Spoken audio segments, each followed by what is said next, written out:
Ce mardi 6 octobre à l'Assemblée nationale, le vote de la loi autorisant la réintroduction des pesticides néonicotinoïdes extrêmement néfastes pour les abeilles et pour les insectes en général, extrêmement nuisibles à la vie, tout simplement nuisibles à la nature. Ce vote a été l'occasion d'observer une fois encore les divisions, les fissures qui se font de plus en plus profondes à l'intérieur de la majorité, peut-on encore appeler ça majorité, de la majorité macronienne, majorité présidentielle.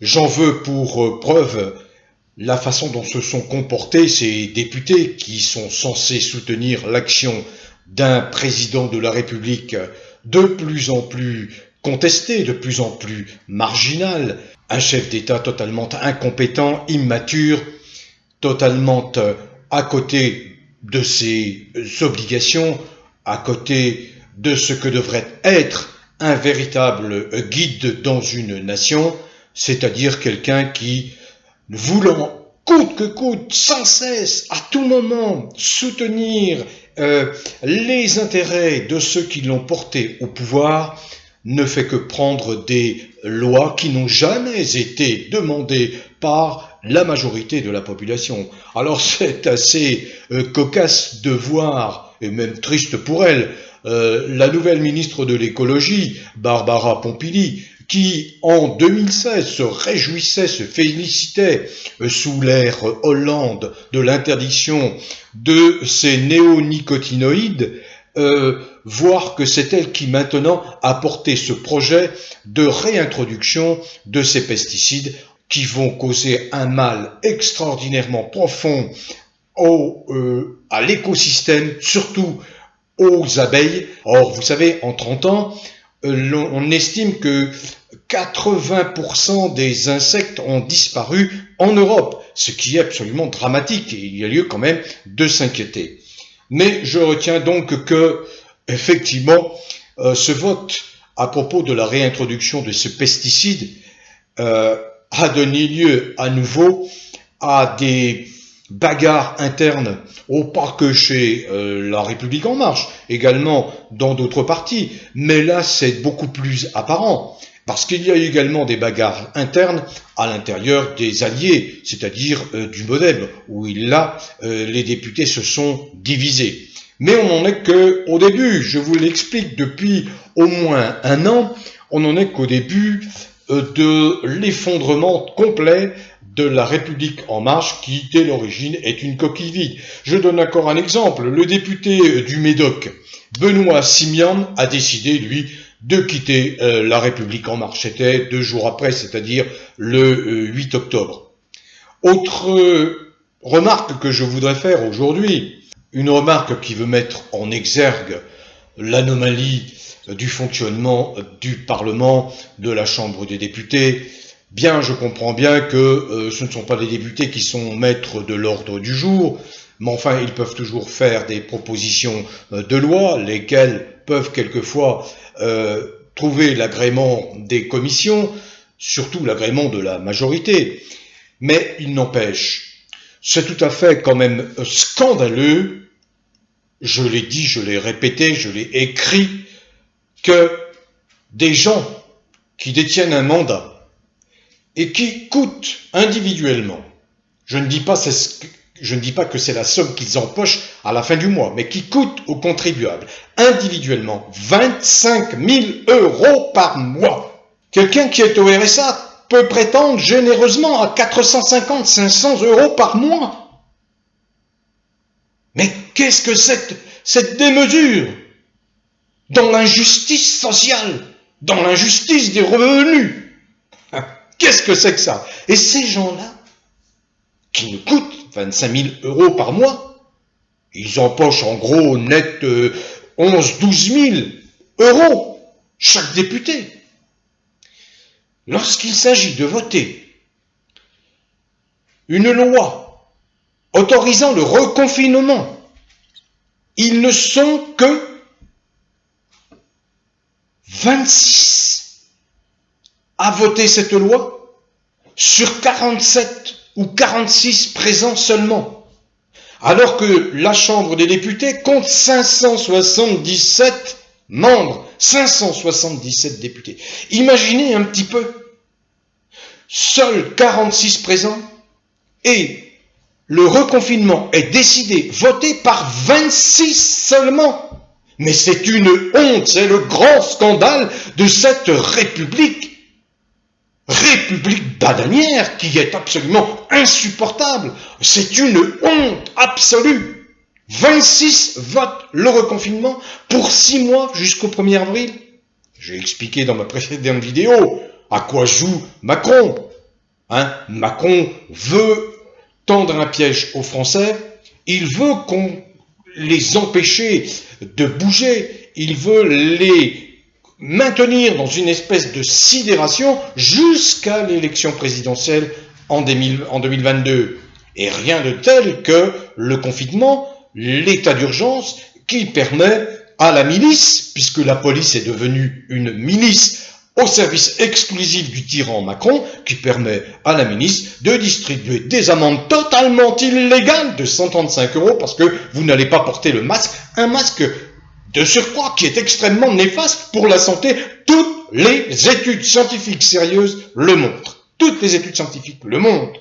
Alors vous imaginez, il a suffi de 26 députés pour que le reconfinement soit, c'est-à-dire l'état d'urgence totalement illégal, coercitif, répressif, liberticide, qui empêche y compris les journalistes de faire leur métier comme il faut, parce que les journalistes subissent des pressions, des intimidations en permanence, la censure, etc., etc. 26! Est-ce qu'il y a 26 députés qui dirigent la France aux côtés d'un tyran rejeté par 85% de Français? Mais qu'est-ce que cette France-là? Non, c'est pas notre France, là. Ça n'est pas notre France. Et je trouve une fois encore les partis d'opposition, les vrais partis, bien timorés par rapport à l'outrance, par rapport à la dictature qui s'installe, qui est tout à fait anormale, bien évidemment, qui est une anomalie, qui est observée dans tous les pays étrangers. 26 députés sur 577 qui votent le reconfinement. Alors c'est à mettre en correspondance, si vous voulez bien comprendre mes analyses, mon point de vue, c'est celui que je développe depuis 3 ans, c'est à mettre en correspondance avec la non-représentativité réelle de Macron dans les urnes en avril 2017, et je le rappelle, c'est que Macron, qui n'a obtenu que 5 millions de voix convaincues dans les urnes, sur 55 millions d'électeurs potentiels, ne représente en réalité que 10% de l'électorat potentiel en France.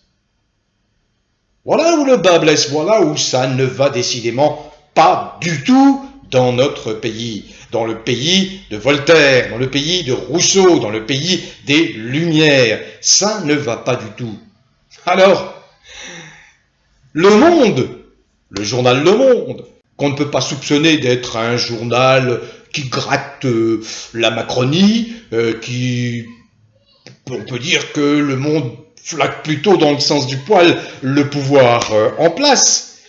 Même Le Monde commence à parler, pas dans ses titres, mais dans ses intertitres, lorsqu'il écrit un article, un papier, d'ambiance de fin de règne au sein de la République en marche. Et bien sûr que c'est une ambiance de fin de règne, bien évidemment, parce que effectivement, quand vous êtes député, vous êtes confronté, lorsque vous retournez dans votre circonscription, à une opposition, à une contestation extrêmement forte, extrêmement vive, lorsque vous recevez des courriels, des messages dans vos boîtes, lorsque vous êtes interpellé en permanence, en vous disant « mais qu'est-ce que vous faites? C'est une honte, vous ne nous défendez pas », etc. Vous connaissez cette ritournelle, juste ritournelle, contre des gens qui sont totalement incapables, incompétents, qui ne sont absolument pas à la hauteur du mandat de député qu'ils détiennent. Ça, c'est une évidence. Eh bien, lorsque vous appartenez à ce groupe-là, eh bien, vous vous sentez de moins en moins à l'aise à l'aise par rapport à cette réalité et surtout par rapport à un non-fumeur. Je renvoie encore une fois au livre, excellent livre de Marie Tanguy qui a expliqué l'enfumage de Macron. Macronie qu'elle s'est empressée de quitter bien avant même l'élection de Macron en 2017 et bien d'autres commencent à révéler le dessous des cartes de cette supercherie macronienne. C'est intéressant de relever à quel point ça va mal en dépit des apparences, de relever à quel point ça va mal, même très mal, du côté de la Macronie. Ça va aller encore plus mal, parce que un député de la France Insoumise, qui n'est pas à son coup d'essai, et il faut le saluer pour ça, parce qu'il a le courage de prendre des positions qui sont fermes, lui, qui sont claires. On sait très bien qu'il y a eu 2 nominations de ministres qui ont été controversées, et qui sont des nominations qui posent beaucoup de questions sur la façon dont Macron entrevoit le rôle d'un ministre. Là, je vais m'arrêter sur Éric Dupond-Moretti. Éric Dupond-Moretti, qui est à l'origine d'une levée de boucliers dans la magistrature et la haute magistrature, parce qu'il s'en prend au parquet national financier qui a fait un excellent travail depuis qu'il existe. Sauf que le parquet national financier, effectivement, a mis en cause des amis de Dupond-Moretti, en particulier un de ses grands amis qui s'appelle Sarkozy, qui a 3 procès en correctionnel qui l'attendent. Alors un député qui s'appelle Hugo Bernalicis, de la France Insoumise, a déposé plainte devant la Cour de justice de la République contre Éric Dupond-Moretti. En saisissant la Cour de justice de la République par le biais de François Molins, qui s'était fendu également d'une tribune, je ne sais plus dans quelle, je crois dans Le Monde, pour dénoncer justement l'attitude de Dupond-Moretti, bien en saisissant la Cour de justice de la République, Hugo Bernalicis, François Molins, qui est procureur général près la Cour de cassation.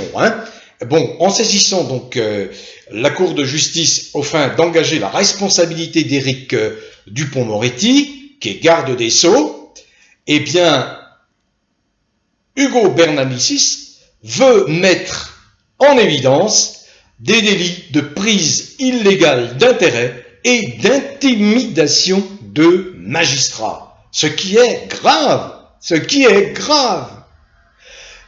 Il reproche, et il le dit, il explique, il reproche à Dupond-Moretti d'avoir, dans le cadre de ses fonctions de garde des Sceaux et à la demande du président de la République Emmanuel Macron, utilisé l'inspection pour mener une guerre contre le parquet national financier dans le cadre d'une affaire où il est à la fois partie prenante et en lien avec l'un des prévenus, Thierry Herzog. Hugo Bernalicis, le député France Insoumise, dit en substance ceci également: le garde des Sceaux ne peut instrumentaliser à des fins personnelles les moyens qui sont à sa disposition dans l'intérêt du couple Sarkozy-Macron à l'approche du procès dit des écoutes. Voilà qui va faire grand bruit, voilà qui est un nouveau coup de tonnerre dans l'institution judiciaire et qui a soulevé la colère de nombreux magistrats, pour ne pas dire de la quasi-totalité des magistrats, et y compris de la haute magistrature, dont François Molins, procureur général près la Cour de cassation, qui est l'un des premiers hauts magistrats au sommet de l'institution judiciaire. Alors je vais terminer mon propos aujourd'hui en répondant en quelque sorte, encore que ça n'est pas mon habitude de répondre à ce genre de commentaires, mais ces commentaires sont de plus en plus nombreux, de plus en plus récurrents, et ils ont trait à la façon dont je présente ou j'analyse la politique et la façon dont je présente certains chefs de file des partis ou des mouvements politiques. Je comprends très bien que chacun a sa sensibilité politique et aime qu'on mette en avant le parti dont on se sent proche, le chef de file, c'est-à-dire celui qui dirige le dit parti. Ça, je le comprends très très bien. Mais mon but ici, je suis, et je le répète, journaliste, retraité, mais journaliste, j'essaye de respecter un minimum d'objectivité. Mais chacun sait, je l'ai dit d'emblée depuis que je prends la parole publiquement, que j'étais proche d'un mouvement qui s'appelle la France Insoumise pour une raison, c'est pour ses idées humanistes, une raison majeure.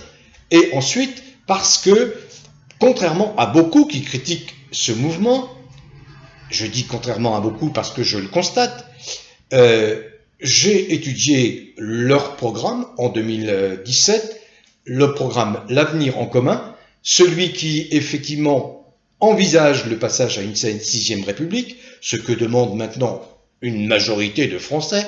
Donc j'ai étudié ce programme et il m'a paru être celui qui correspond le mieux à la nécessité française. Ceci étant dit, je le dis et je le répète, j'ai des points de convergence avec d'autres partis politiques, notamment en ce qui concerne la souveraineté nationale.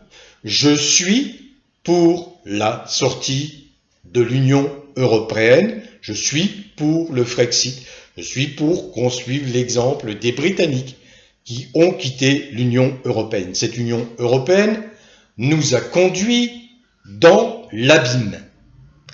Au lieu de rendre plus heureux les Européens, elle les rend beaucoup plus malheureux, plus stressés, moins bien dans leur vie. Donc ce n'est pas le but d'une organisation de faire chuter la qualité de vie des habitants qui composent l'Union européenne. Je suis pour le retour à la souveraineté monétaire. Qui est maître de sa monnaie est maître des décisions économiques. Et je suis contre les lois anti-nature. Je pense à la PMA, je pense à la GPA, je pense à l'abaissement de la majorité sexuelle, etc., etc. Toute une série de dispositions qui m'ont révulsé, qui me révulsent encore. Donc des points de convergence avec des partis qui se disent souverainistes. La politique, c'est la vie, s'occuper de la vie de la cité. Et la cité est composée de citoyens, par définition, lesquels citoyens, j'en fais partie, sont très divers. Et ça nous renvoie, ça me renvoie, ça vous renvoie à la nature humaine, je vous l'ai déjà expliqué, qui est très diverse. Nous venons de milieux divers, milieux sociaux, milieux ethniques divers. Nos parcours de vie sont divers. Les parcours de vie de nos ascendants sont divers. Ceux de nos descendants le seront également. Nos perceptions de l'existence sont diverses. Nos sensibilités, nos humeurs, nos tempéraments, nos caractères, tout cela est complexe. Et puis, il y a également les humeurs, ces humeurs dont je viens de parler qui peuvent changer selon les circonstances, selon les aléas rencontrés sur le chemin de la vie. Lorsque je m'exprime, c'est l'homme qui a un vécu, l'homme qui a un passé, l'homme qui a emmagasiné une expérience, quelques connaissances ici ou là. L'homme qui, de par son métier, a passé beaucoup de temps à observer les uns les autres, à traduire ce qu'il observait, à rapporter ce qu'il observait, notamment en politique. Alors lorsque je ne mets pas en avant, ou lorsque certains ressentent comme une injustice le fait que je ne mette pas en avant, entre guillemets, tel ou tel chef de file politique,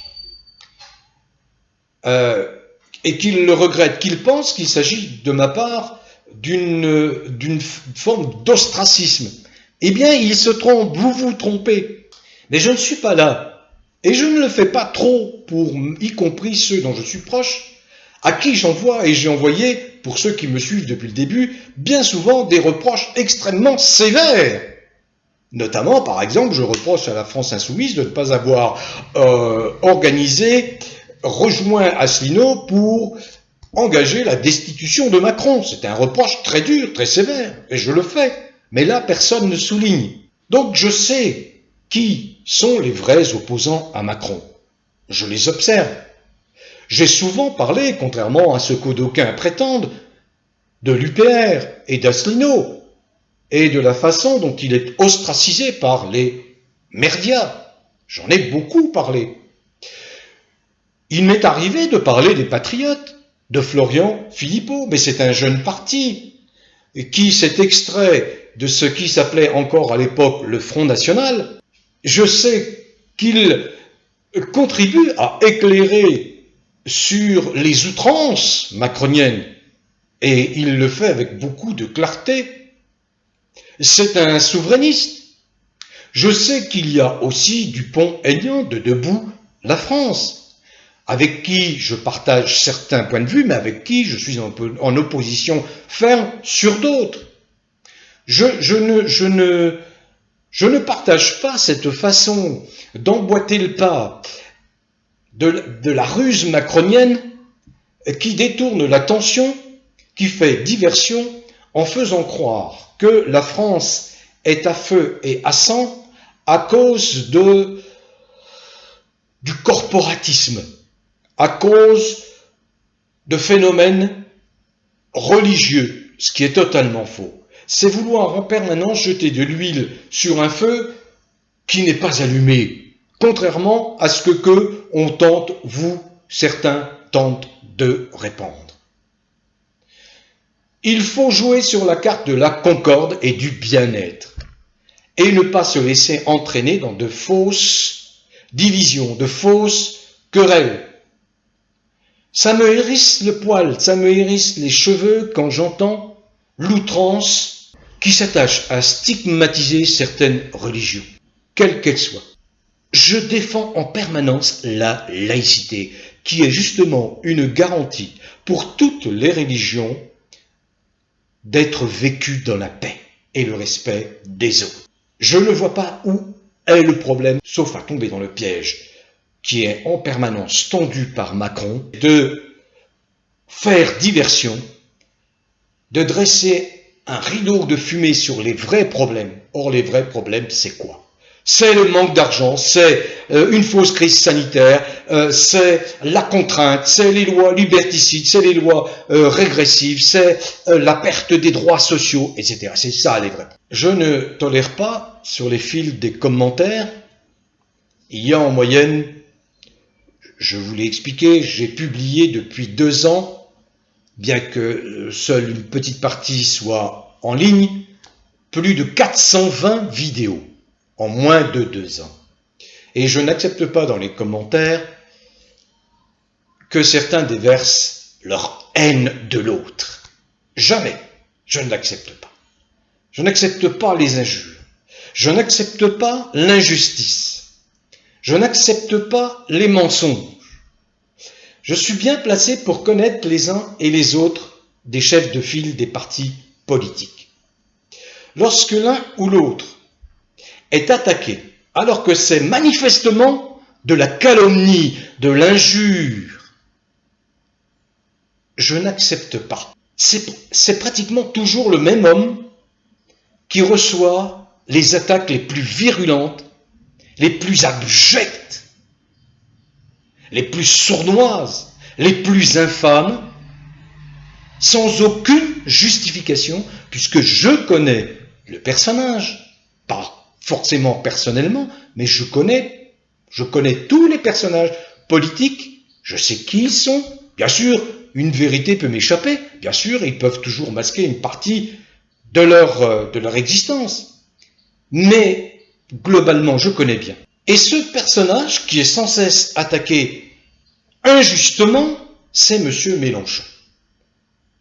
Monsieur Mélenchon n'est pas un milliardaire. Monsieur Mélenchon n'est plus franc-maçon. Pourquoi vous échinez-vous à toujours verser votre venin sur Mélenchon à propos de ceci, à propos de cela? À titre personnel, je trouve que c'est un politicien brillant, un grand tribun, un esprit très clair et un humaniste. J'ai de bonnes appréciations également pour des chefs de file souverainistes. J'observe avec beaucoup d'attention Philippot, bien qu'il sorte des rangs du Front National. J'observe depuis plus longtemps Asselineau, je trouve que c'est un esprit clair. J'observe également Dupont-Aignan. Ce sont des hommes politiques qui ont leurs qualités. Autant Mélenchon est toujours, sans cesse, en permanence attaqué, autant les autres ne le sont jamais. Alors bien sûr, je suis très content que les autres ne le soient pas. Ce qui me fâche, c'est que Mélenchon soit toujours la cible. Inutile de vous dire que, systématiquement, bien avant même que ces commentaires ne soient publiés publiquement, ils partent tout de suite à la poubelle. Ils ne sont pas dignes d'alimenter le débat des fils de mes commentaires. Bon vent à tous, bon vent à tous les vrais Français, quelles que soient vos origines, quelle que soit la couleur de votre peau, quelles que soient vos opinions politiques, dès lors que vous respectez l'opinion des autres, quelles que soient vos croyances, votre religion, votre confession, votre spiritualité, dès lors que vous êtes habité de la plus grande tolérance, la plus grande ouverture d'esprit. Ce qui importe, et je le répète, c'est de cultiver le bien-être qui est gage de bonne santé, morale, physique, intellectuelle, spirituelle, psychologique. Cultivez le bien-être. Les chamailleries, c'est normal, mais cultivez le bien-être. Où que vous soyez, en France métropolitaine, en Navarre, dans les merveilleux pays, territoires et départements d'outre-mer et à l'étranger. Bon vent à tous.